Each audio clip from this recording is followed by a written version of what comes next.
미국이 흔들리고 있습니다.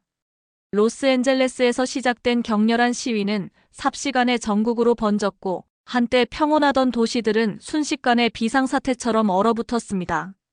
불타는 거리, 무너진 유리창, 그리고 두려움에 떨며 문을 잠근 이웃들. 그 와중에도 가장 먼저 사라져간 건 서로를 향한 믿음이었습니다. 이민자라는 이유 하나만으로 평범한 일상이 짓밟히고 사람들은 목소리조차 낼 수 없게 되었죠. 하지만 그 혼돈 속에서도 누군가는 촛불을 들었습니다. 그 불빛 하나가 어둠을 밀어냈고 그 용기가 세상을 움직이기 시작했습니다. 6월 6일 캘리포니아 로스앤젤레스. 트럼프 전 대통령이 예고 없이 이민 세관단 속국을 다시 전면 가동하면서 대대적인 불법 체류자 색출이 시작됐습니다. 정식 체류 신분을 확인받지 못한 이민자들은 순식간에 강제 추방의 공포 속에 놓였고 LA 이민자 커뮤니티는 충격과 분노로 들끓기 시작했죠. 그리고 그 분노는 하루 만에 거리로 나왔습니다. 하지만 예전과는 달랐습니다. 이번 시위는 단순한 이민 정책 반대가 아니라 미국이 잃어버린 공존의 가치를 되찾자는 목소리였습니다. 특히 이민자의 자녀들이 다니는 학교와 지역 커뮤니티에서부터 자발적으로 일어났고 LA를 시작으로 뉴욕, 시카고, 시애틀까지 단 3일 만에 미국 전역 24개 도시로 번졌습니다. 놀랍게도 그들이 참고한 건 지구 반대편 작은 나라 대한민국에서 울려 퍼졌던 평화의 힘이었습니다. 수백만이 거리로 나와 단 한 건의 폭력 없이 대통령을 바꿔냈던 나라. 온 세계가 놀라워했던 그 촛불의 나라, 한국에서 시작된 이야기가 지금 미국의 거리에 희망으로 번지고 있습니다. 무슨 사연인지 들어보겠습니다. 안녕하세요. 저는 워싱턴주 시애틀에 거주하고 있는 40대 주부 린다 그레이슨입니다. 남편 앤드류와 결혼한 지 올해로 17년으로 고등학생 딸 하나와 초등학생 아들 하나를 키우며 살아가는 어디서나 흔히 볼 수 있는 평범한 미국의 주부입니다. 저의 하루는 늘 비슷합니다. 아침 6시 반이면 눈을 뜨고 남편 도시락을 싸고 아이들 아침밥을 차립니다. 아이들이 등교하면 부엌 정리 세탁기 돌리고 마트에 다녀오는 게 일상이죠. 점심엔 가끔 동네 친구들과 커피 한잔 하거나 유튜브로 요리 영상 보는 게 유일한 취미 생활이기도 했습니다. 말하자면 조용하고 평화롭고 조금은 단조롭지만 저는 그 소박한 일상이 참 감사했어요. 그런데 요 며칠 숨이 턱 막힐 정도로 마음이 무겁고 불안하고 속이 뒤틀리는 날들이 계속되고 있습니다. 하루아침에 세상이 뒤집어진 것 같은 느낌이랄까요? 시작은 6월 6일이었습니다. 캘리포니아 LA에서 발생한 시위 소식이 뉴스로 전해지기 시작했죠. 처음엔 그냥 또 하나의 거리 시위쯤으로 여겼어요. 미국에서는 워낙 자주 벌어지니까요. 그런데 시간이 지날수록 상황은 심상치 않았습니다. 뉴스 화면엔 연방 이민단 속반이 이민자들을 연행하는 장면이 반복적으로 나오고 시위대는 점점 격해졌고 급기야 경찰과 시위대 간의 물리적 충돌, 불타는 거리, 깨진 유리창, 그리고 체포되는 시민들까지. 무엇보다 무서웠던 건 그 시위가 LA만의 일이 아니었다는 겁니다. 단 며칠 만에 뉴욕, 시카고, 샌프란시스코, 덴버, 그리고 바로 이곳 시애틀까지 확산되었어요. 하루아침에 뉴스 자막엔 전국 24개 도시 이상에서 동시다발 시위라는 문구가 떴고 저희 동네 초등학교 앞길조차 통제됐습니다. 아이들 학교 단체 문자엔 예비하교 경로 안내가 뜨고 마트 앞 주차장엔 헬멧을 쓴 경찰들이 서성이고 있었어요. 갑자기 모든 게 낯설게 느껴졌습니다. 시위를 시작한 계기가 이민자 단속이라는 사실은 제 마음을 더 복잡하게 만들었습니다. 왜냐하면 제 주변엔 정말 많은 이민자 가족들이 있기 때문입니다. 옆집에 사는 마르셀라 아주머니는 엘살바도르 출신인데 제가 아플 때마다 죽을 끓여주시고 아이들 돌봐주시던 분이에요. 저희 아이들 학교 친구들도 이민자 가정 자녀들이 많습니다. 지난주 아들 루카스의 반 친구였던 멕시코계 소년 훌리오가 갑자기 학교에 나오지 않았습니다. 처음엔 단순히 몸이 아픈 줄로만 알았어요. 그런데 시간이 지나도 아이는 돌아오지 않았고 선생님도 구체적인 사정은 모른다며 말을 아끼셨죠. 어느 날 저녁 숙제를 하던 루카스가 연필을 내려놓더니 조심스레 말을 꺼냈습니다. 엄마, 훌리오 가족이 도망쳤대요. 그 순간 저는 손에 들고 있던 책을 놓쳐버릴 만큼 깜짝 놀랐어요. 어제 훌리오가 몰래 전화했어요. 짧게, 아주 조용히 말했어요. 혹시 누가 우리 집 벨 누르면 절대 열지 말래요. 훌리오 가족이 어디 있는지 우리에게 물으러 올 수도 있대요. 그 말을 하는 루카스의 눈빛엔 두려움이 가득했고 목소리는 평소보다 훨씬 작고 조심스러웠습니다. 저는 말없이 아이 옆에 앉아 등을 감싸 안았습니다. 다음 날 아침 평소와는 다르게 루카스가 말을 거의 하지 않았습니다. 식탁에 앉아도 포크를 들지 않았고 우유도 거의 마시지 않았지요. 루카스, 어디 아프니? 하고 조심스럽게 물었지만 아이는 그저 천천히 고개를 저을 뿐이었습니다. 그렇게 말없이 신발을 신고 나가려는데 가방을 매는 모습이 어딘가 이상하게 느껴졌습니다.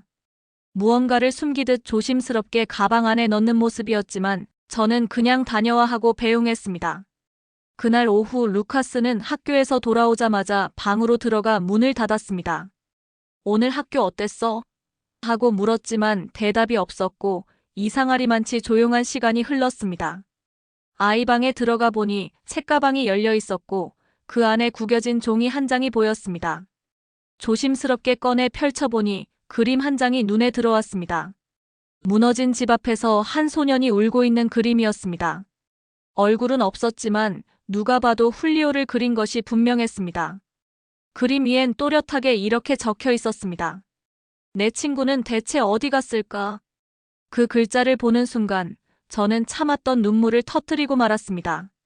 작고 여린 손으로 그린 그림 안에 루카스의 슬픔과 혼란이 고스란히 담겨 있었습니다.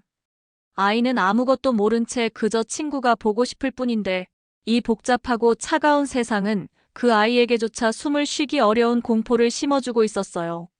그날 밤 남편 앤드류와 저는 거실 소파에 나란히 앉았습니다. 저는 조용히 그림을 건넸고 앤드류는 한참을 말없이 들여다보았습니다. 그리고는 낮게 한숨을 쉬며 말했습니다. 우리 아이가 벌써 이런 감정을 느끼고 있다니 믿기지 않아. 저는 고개를 끄덕이며 조용히 말했습니다. 그래서 더 이상은 안 될 것 같아. 이대로 두면 안 될 것 같아. 앤드류는 제 손을 꼭 잡아주었습니다. 당신이 뭘 하려는지 알아. 나도 응원할게. 우리는 한참을 말없이 손을 맞잡고 있었습니다. 아이들이 이런 세상 속에서 자란다는 게 너무나 마음 아팠고 무언가 행동하지 않으면 안 되겠다는 생각이 마음 깊은 곳에서 올라왔습니다. 창밖으로는 어슴풀의 달빛이 비치고 있었고 루카스 방에서는 조용한 숨소리만 들려왔습니다. 그 고요한 밤이 저희 부부에게는 유난히 무겁고도 간절하게 다가왔습니다. 마르셀라 아주머니는 남편 없이 두 아이를 키우며 늘 성실하게 살아오셨어요. 그런데 이번 시위로 직장을 그만두게 됐다고 하셨어요. 아주머니가 일하던 식당은 시위가 격해지면서 며칠간 문을 닫았고 고용주가 당분간 나오지 말라는 말 한마디만 남긴 채 연락이 끊겼다고 했습니다. 더 충격적이었던 건 IC 단속반이 그 식당 근처에서 이민자 몇 명을 연행해 갔다는 소문이 퍼지면서 같은 출신 이웃들까지 한꺼번에 자취를 감췄다는 거였습니다. 한순간에 삶의 터전이 사라진 거예요. 이 모든 게 그들이 미국인이 아니기 때문이라는 이유 하나 때문이라는 게 저는 도저히 납득할 수 없었습니다. 이게 과연 정의인가요? 단속이 점점 거세지면서 영어가 서툰 이민자들이 표적이 되고 있다는 이야기를 듣고는 저도 모르게 눈물이 났습니다. 이웃이자 친구로서 아무것도 해줄 수 없다는 무력감이 밀려왔어요. 며칠 전 마르셀라 아주머니가 말도 없이 집 앞에서 서성이고 계셨습니다. 괜찮으세요? 라고 물으니 그녀가 이렇게 말하더군요. 이 동네에서 이렇게 불안한 건 처음이에요. 15년 동안 살면서 단속이 무서워 밖에 못 나가긴 처음이네요. 그 말을 듣는데 정말 눈물이 핑 돌았습니다. 그녀는 손에 꼭 쥐고 있던 작은 목걸이를 보여줬습니다. 낡은 십자가 목걸이였어요. 이거 우리 엄마가 전쟁통에 물려준 거예요. 전 늘 이걸 보면 두렵지 않았는데. 이번에는 글쎄요, 아무리 손을 쥐어도 불안하네요. 저는 무슨 말을 해야 할지 몰랐고 그저 조용히 고개를 숙일 수밖에 없었습니다.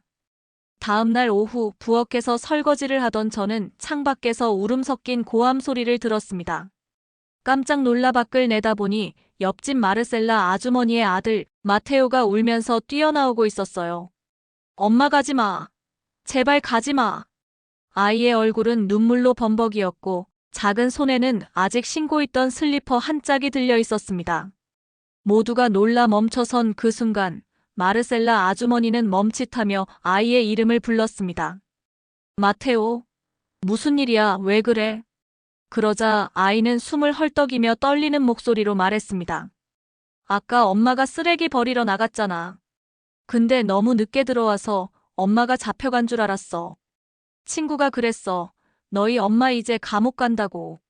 마르셀라 아주머니는 순간 말을 잃은 듯 아이를 안았습니다. 아니야, 엄마 여기 있어. 너희들 두고 아무 데도 안 가. 절대 안 가. 하지만 마테오는 계속 울었습니다. 진짜야, 친구가 말했어. 오늘 아침 뉴스에서 IC가 근처에 왔다고. 너희 엄마 같은 사람은 이제 다 데려간다고 했어. 그 말을 듣는 순간 저는 제 심장이 쿵 하고 내려앉는 듯 했습니다. 초등학생 아이의 머릿속에 그런 말이 떠돌고 있다는 사실이, 그리고 아이가 평범한 일상조차 공포로 받아들이고 있다는 현실이 너무나도 아프게 느껴졌습니다. 저는 아이 앞으로 조심히 다가가 무릎을 꿇고 조용히 말했습니다. 마테오, 걱정하지 마. 그 누구도 너희 엄마를 데려갈 수 없어. 우리가 여기 있어. 우리가 지켜줄 거야. 아이는 잠시 제 눈을 바라보다가 천천히 고개를 끄덕였습니다. 하지만 그 작은 어깨는 계속 떨리고 있었습니다. 한 아이가 친구들에게 너희 엄마는 감옥 간대라는 말을 들으며 하루하루를 공포에 떨고 있는 이 현실이 너무도 잔인하고 서글펐어요. 그리고 그 순간 깨달았습니다. 더 이상 뉴스 화면 앞에 앉아 눈물만 흘리고 있을 수는 없다고요. 아이들은 어른들이 만든 세상의 거울입니다. 지금 그 거울 속에 비친 세상이 이렇게나 무너지고 있다면 누군가는 손을 내밀어 붙잡아야 하지 않을까요? 그날 밤 저는 마음을 굳혔습니다. 두려움보다 연대가, 침묵보다 촛불이 더 강하다는 걸 믿고 저도 행동해야겠다고요. 이웃이고 친구고 그냥 평범한 엄마인 그분이 무슨 전과자 취급을 받아야 하는 건지. 미국은 언제부터 이렇게 차가운 나라가 되어버린 걸까요? 그날 이후 저는 뉴스만 보면 가슴이 철렁하고 아이들을 학교에 보내는 것도 망설여지기 시작했습니다. 마치 바깥 세상이 비상사태에 들어간 것처럼 느껴졌습니다. 남편은 이럴수록 침착해야 해라고 했지만 솔직히 저는 너무 화가 났습니다. 무엇보다 이렇게 불안하고 혼란스러운 상황 속에서 누가 목소리를 내야 하지 않느냐는 생각이 들기 시작했어요. 그날은 하루 종일 불안한 마음에 아무 일도 손에 잡히지 않았어요. 넋놓고 TV만 보다가 잠깐 바람이라도 쐬고 싶어서 동네를 한 바퀴 돌았는데 놀이터 벤치에 앉아있던 딸 소피아가 이런 말을 하더군요. 엄마, 미국은 왜 이렇게 화가 많아? 순간 말문이 막혔습니다. 아이에게 뭐라고 설명해야 할지 모르겠더라고요. 그 말 한마디가 제 마음을 깊이 울렸습니다. 그날 밤 무작정 평화 시위라는 키워드를 검색하던 중 우연히 한국의 촛불 집회라는 걸 발견하게 된 거예요. 그러던 어느 날 우연히 유튜브에서 한국의 촛불 집회 영상을 보게 되었습니다. 제목은 수백만 시민, 단 한 건의 폭력도 없었다였어요. 반신반의하며 영상을 틀었는데 눈을 뗄 수가 없었습니다. 정치에 대한 분노를 품고 거리로 나온 시민들이 끝까지 평화적으로 시위를 이어갔고 쓰레기 하나 남기지 않고 정리하고 돌아갔다는 장면에 온몸에 소름이 돋았습니다. 어떤 소녀가 촛불을 들고 말하던 장면이 아직도 기억나요. 우리는 싸우러 나온 게 아니라 지키러 나온 거예요. 그 짧은 한마디가 가슴을 울렸습니다. 말로는 표현할 수 없는 어떤 울림이었습니다. 수많은 군중이 외치는 목소리가 아니라 단 한 명의 조용한 외침이 제 마음에 파문처럼 번졌습니다. 그 순간 저는 힘이라는 단어의 의미를 다시 생각하게 되었어요. 총이나 방패, 고함이 아니라 불빛 하나, 말 한마디로도 세상을 바꿀 수 있다는 걸 한국 시민들이 보여준 거였어요. 아, 시위가 꼭 이렇게 될 수도 있구나. 분노도 목소리도 슬픔도 꼭 폭력으로만 표현해야 하는 건 아니었구나. 무엇보다 감탄했던 건 그 평화로운 수백만 명의 행동이 실제로 나라를 바꾸었다는 사실이었습니다. 대통령을 바꾸고 법을 움직이고 그리고 세계가 그들을 주목하게 만들었다는 것. 저는 한국이라는 나라를 그저 K-드라마나 김치로만 알고 있었는데 그날 이후 전혀 다르게 보이기 시작했어요. 분노를 평화로 다스리는 시민의식, 나와 다른 이들을 미워하기보다 함께 살아가는 방식을 택하는 그들의 태도. 우리에겐 없는 어떤 성숙함이 느껴졌어요. 그날 밤 저는 잠을 이루지 못했습니다. 한국이라는 나라를 처음으로 존경이라는 눈으로 바라보게 되었고, 동시에 저 역시 누군가에게 도움이 되고 싶다는 마음이 들었어요. 며칠 후 시애틀 시청 앞에서도 평화적인 연대 집회가 열린다는 공지를 보게 되었습니다. 처음엔 주저했어요. 아이들을 혼자 두고 나가도 될까? 혹시 누가 소란을 피우진 않을까? 하지만 그 모든 걱정을 뒤로하고 작은 손팻말 하나를 만들어 들고 나섰습니다. 문 앞에서 마르셀라 아주머니와 마주쳤는데 제가 말도 꺼내기 전에 고맙다고 하시더군요. 제 손을 꼭 잡은 그녀의 눈동자엔 말로 다 못할 간절함이 담겨 있었습니다. 그리고는 말씀하셨어요. 린다, 정말 조심해요. 경찰들이 흥분하면 아무도 못 말려요. 저는 아주머니 손을 꼭 잡고 말했습니다. 이번엔 우리 방식으로 가보려 해요. 한국 사람들처럼요. 촛불로, 평화로, 그리고 연대로. 그 순간 아주머니의 눈에 눈물이 맺혔고 제 손을 놓지 않았습니다. 린다, 당신 같은 사람이 우리 옆에 있어서 정말 고마워요. 한국 사람들 정말 대단하네요. 그녀의 목소리는 떨렸지만 진심이 담겨 있었습니다. 감동받은 건 그녀들만이 아니었습니다. 한국의 촛불 시위를 본 수많은 미국인들이 SNS와 커뮤니티에 놀라움과 감탄을 쏟아냈죠. 폭력 하나 없이 정권을 바꾼 나라가 있다니 믿기지 않는다. 우리는 한국 시민들에게 배워야 한다는 글들이 트위터를 도배했고, 시카고, 뉴욕, 보스턴 등지에서는 한국식 촛불 시위를 벤치마킹하자는 청원까지 등장했습니다. CNN, MBC, 뉴욕타임즈 등 주류 언론도 연일 한국의 촛불 정신을 조명했고, 평범한 엄마, 학생, 직장인들이 우리도 그렇게 할 수 있다며 자발적으로 피켓을 들고 거리로 나왔습니다. 누군가는 한국어로 촛불은 희망이다라는 문구를 적은 피켓을 들었고, 어떤 시위 현장에선 아리랑이 흘러나오기도 했습니다. 희망의 불빛은 어느새 국경을 넘어 미국 시민들의 가슴에도 서서히 스며들고 있었던 겁니다. 저는 그 순간 대한민국이라는 나라가 미국 사람들에게 얼마나 큰 영감을 주고 있는지 다시 느꼈습니다. 저도 단지 한 명의 시민이 아니라 누군가에게 희망이 될 수도 있다는 걸 처음으로 느꼈습니다. 나 하나쯤 뭐가 바뀌겠어라고 생각했던 제가 처음으로 뭔가를 해야겠다고 느낀 순간이었습니다. 광장에는 생각보다 많은 사람이 있었습니다. 누군가는 꽃을 들고 있었고, 누군가는 촛불 대신 휴대폰 플래시를 켜고 있었죠. 우리는 함께입니다.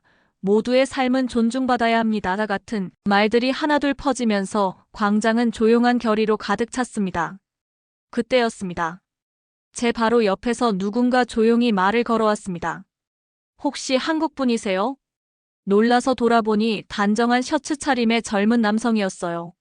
그는 한국에서 유학 중인 대학원생이라고 했습니다.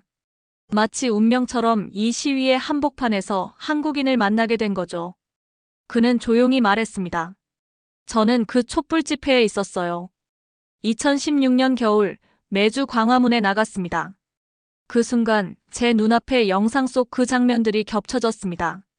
수많은 시민들이 한 방향을 바라보며 촛불을 높이 들고 있었죠. 그는 이어 말했습니다. 그때 알았어요. 세상을 바꾸는 건 거대한 힘이 아니라 작은 용기의 연속이라는 걸요. 그의 말에 저는 눈시울이 뜨거워졌습니다. 그러다 갑자기 멀지 않은 곳에서 고성이 들려왔고 몇몇 사람이 시위대를 향해 위협적인 말들을 퍼붓기 시작했어요. 순간 모두가 긴장했고 공기가 얼어붙는 듯했죠. 하지만 그때 그 한국 청년이 앞장서서 이렇게 말했습니다.